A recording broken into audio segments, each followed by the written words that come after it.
თბილისში მცხოვრები ჩინელები ახალ წელს სამჯერ ხვდებიან.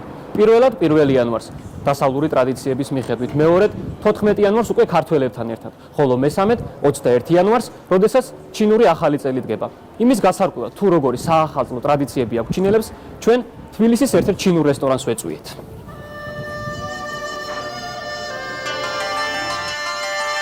პირველი ვინ შესასვლელში შეგვიგება ეს რესტორნის მენეჯერი სალომე მელითაური იყო.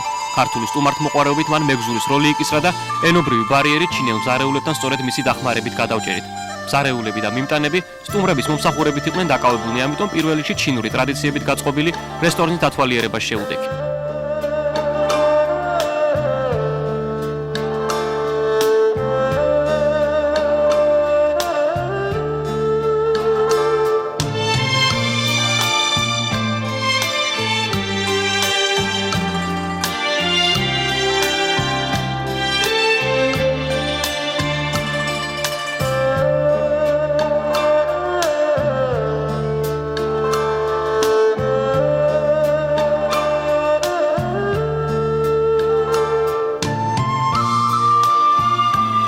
ეგზოტიკური კერძებით განთქმულ ჩინელებთან კუს სუპის გასინჯვას ველოდით, თუმცა სუპის ნათვა ჩინელებმა ნამდვილი კუები დაგვახვედრეს.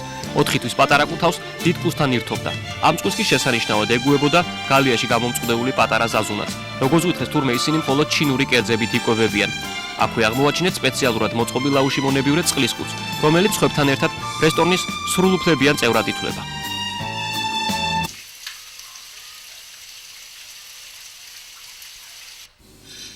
ეგზოტიკური ქვეწარმავლების შემდეგ სამზარეულოშიც შევიხედეთ.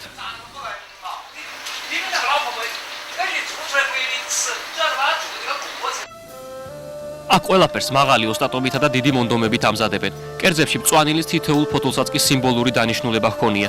ჩინელები ამ სიმბოლოებს კარგად იცნობენ და გულმოდგინედაც იცავენ ტრადიციებს. სამზარეულოში ცეცხლთან თამაშის სახიფათო ტრიუკის მომსწრენიც კი გავხდით.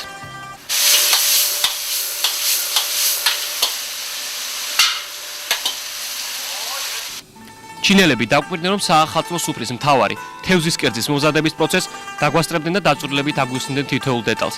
პირველ რიგში თევზს ზომები აუღეს და მისი სამომავლო განსასვენებლის გემის აწყობა დაიწყეს. ამის შემდეგ იგი უკვე შესაძლოა დიდ ჩინურ ტაფაზე მოათავსეს. აღმოჩნდა, რომ ქართული სუფრის შეუცვლელი ატრიბუტის გოჭის თავის მოვალეობას ჩინელებთან თევზის თავი ასრულებს. აქვე განსაკუთრებით დიდ მნიშვნელობას ანიჭებენ თევზის კუდსაც.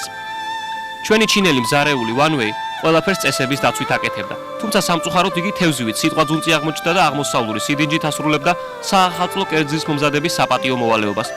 სალომე მაგუსნა, რომ იგი დღეს თავს შეუძლოდ გრძნობს და ამიტომაც ვერ არის ხასიათზეო, თუმცა ეჭვი გვეპარება სხვა დღეებში ვანვეი გამორჩეულად ენაწყლიანი იყოს.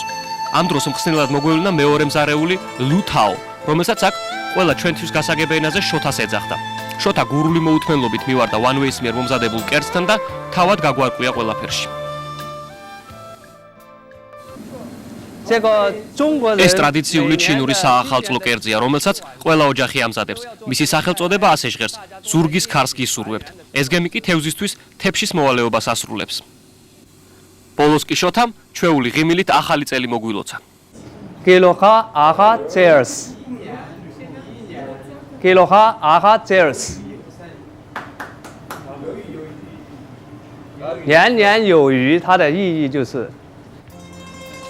ამის შემდეგ კი ჩინურ ეროვნულ სამოში გამოწყობილმა ქართველმა მიმტანებმა სადღესასწაულო სუფრის გაწყობა დაიწყეს.